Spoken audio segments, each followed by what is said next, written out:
Okay, so this is Nelson's and we are going to read about thyroiditis. Just follow through if you just want to read with me. We are going to read from page number 3411, chapter number 604. Thyroiditis. Thyroiditis refers to the inflammation of thyroid gland. Okay, thyroiditis can be acute or chronic and can be categorized by etiology, pathology, and or clinical features. Painful thyroiditis is typically due to infection or trauma. Okay, infection or trauma. Whereas painless thyroiditis is often autoimmune mediated or due to drug exposure. Fine. So it's not compulsory that thyroiditis is only painful. It can be painful, which can be due to infection and trauma. It can be painless also, which is due to autoimmune mediated or due to drug exposure. Depending on the etiology and phase of illness, patients with the thyroiditis may be euthyroid, hypothyroid, or thyrotoxic. Fine, so it's not necessary that a patient with thyroiditis will have hypothyroid or hyperthyroid. It can be euthyroid, it can be hypothyroid, it can be thyrotoxic. The classic pattern of thyroid function changes in transient forms of thyroiditis is thyrotoxicosis. Okay, that classic pattern in thyroiditis, there is usually thyrotoxicosis means increase in the free T4 and T3, followed by hypothyroidism and then restoration of euthyroidism. Fine, this is the steps which is happening in thyroiditis. ठीक है, that this is the classic pattern of thyroid function change in the transient form of thyroiditis. That is, initially there is thyrotoxicosis followed by hypothyroidism and then there is restoration of the euthyroidism. In some cases, hypothyroidism can persist after transient thyroiditis. Fine, that there was usually restoration of euthyroidism, but hypothyroidism can persist. The thyrotoxicosis caused by thyroiditis is not due to increased thyroid hormone synthesis in contrast to Graves' disease, but rather release of preformed thyroid hormone from the damaged gland, which can last up to 60 days. Okay, what happens in Graves' disease is due to the TSH receptor antibody which stimulates the gland, there is increased production of thyroid hormones. But here in thyroiditis, there is thyrotoxicosis, but not due to increased thyroid hormone. But why? Because of release of preformed thyroid hormone from the damaged gland, which can last up to 60 days. Fine, so thyrotoxicosis can last up to 60 days. We know that thyroid is the only hormone which is stored in the body. There is no other hormone which is stored. They are formed and then destroyed, but thyroid is stored usually.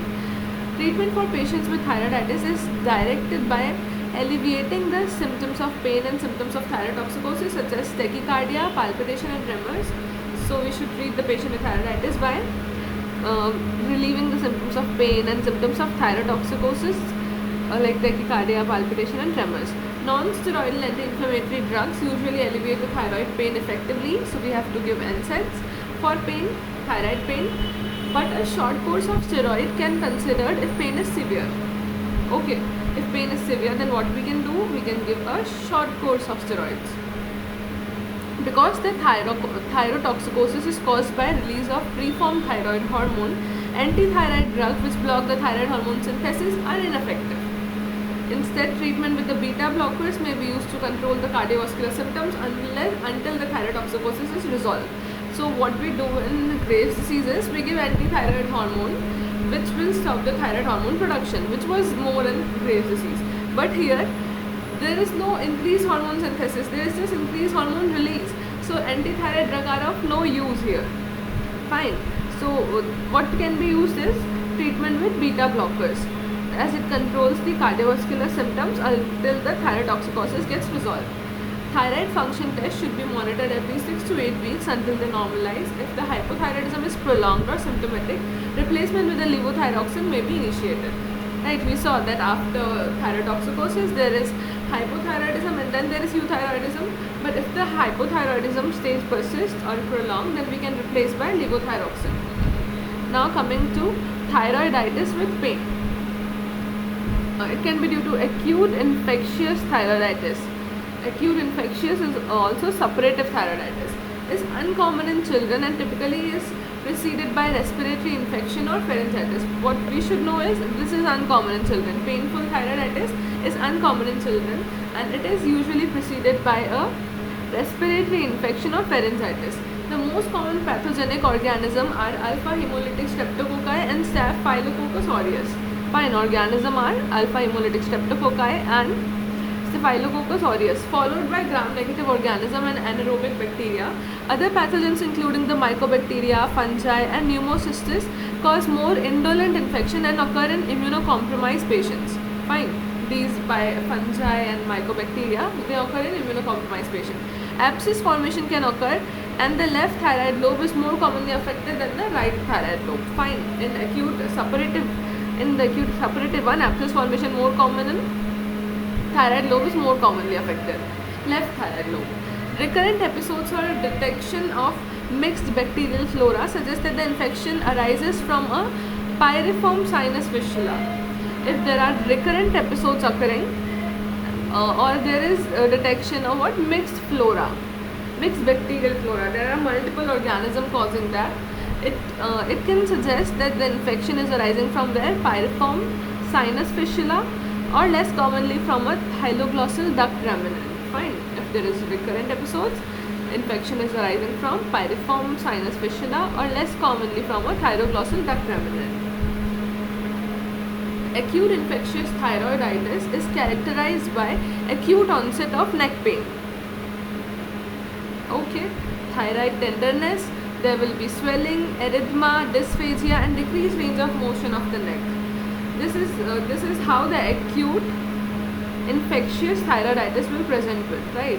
Acute infectious thyroiditis will present with acute onset of neck pain, thyroid tenderness, swelling, erythema, dysphagia and decreased range of motion of the neck. Fever, chills, sore throat and leukocytosis are also common. Thyroid function is usually normal but thyrotoxicosis can occur. Okay. A suspected abscess can be assessed by thyroid ultrasound. If we are suspecting an abscess, we can do thyroid ultrasound and fine needle aspiration. We can do is thyroid ultrasound and fine needle aspiration can help identify the responsible microorganism. That if on thyroid ultrasound there was abscess, then we can do FNAC. Treatment of thyroid abscess includes incision and drainage and administration of parenteral antibiotics. If we are going to do treatment of thyroid abscess, what we have to do includes what? Incision and drainage and administration of parenteral antibiotics. Okay. After the infection subsides, a CT scan with contrast may be obtained to identify the fistulous tract that may require surgical resection. Okay, if after the infection is subsiding, we can do the CT scan to identify is there any fistulous tract or not. This was what we read about acute infectious thyroiditis. Now coming to subacute thyroiditis, which is also known as the de Quervain's disease. Subacute thyroiditis is also known as the de Quervain's disease. Subacute granulomatous thyroiditis is believed to have a viral or post-viral etiology. Subacute thyroiditis is mostly viral or post-viral etiology and is usually transient. It typically presents with low-grade fever, minimal thyroid tenderness and laboratory evidence of thyrotoxicosis. Fine. So thyrotoxicosis and hyperthyroidism can be seen in both acute infectious thyroiditis also and subacute thyroiditis also. It presents with what? Low-grade fever, minimal thyroid tenderness and laboratory evidence of thyrotoxicosis. There is suppressed TSS and elevated T4 and T3. Mild symptoms of thyrotoxicosis may be present but radioiodine uptake is suppressed in the thyrotoxic phase. We can have mild symptoms of thyrotoxicosis but what? But radioiodine uptake is suppressed in the thyrotoxic phase. The ESR is increased. Okay. The course is variable but usually follows a classic pattern of thyrotoxicosis, hypothyroidism and finally resolution to euthyroidism. Same as the acute suppurative thyroiditis, there is a classic pattern of thyrotoxicosis, hypothyroidism and finally resolution to euthyroidism, usually occurring over several months. This has a strong association with what? HLA-B35. This you should remember, that subacute thyroiditis has a strong association with HLA-B35. Now radiation thyroiditis. Radiation thyroiditis can occur after treatment with the radioactive iodine or external beam radiation. Thyroid pain and tenderness develop after 2 to 5 days because of the radiation-induced destruction of the thyroid follicular cells. So there is thyroid pain and tenderness, but it is developing after 2 to 5 days because of radiation-induced destruction of the thyroid follicular cells and subsequent release of preformed thyroid hormone.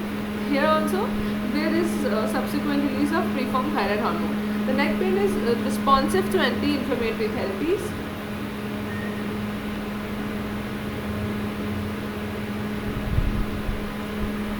Palpation or trauma-induced thyroiditis can result from direct trauma to the thyroid gland, typically from surgery, accidental trauma, biopsy, or rarely vigorous palpation.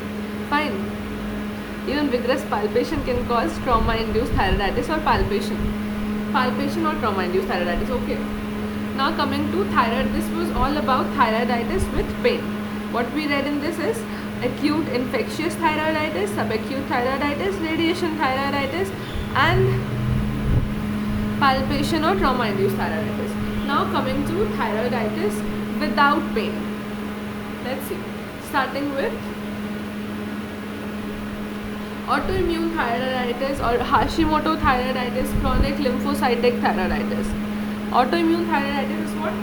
Is the most common cause of thyroid disease in children and adolescents and accounts for many of formerly designated adolescent or simple goiters. Okay, this is important. You should remember that it is the most common cause of thyroid disease in children and adolescents.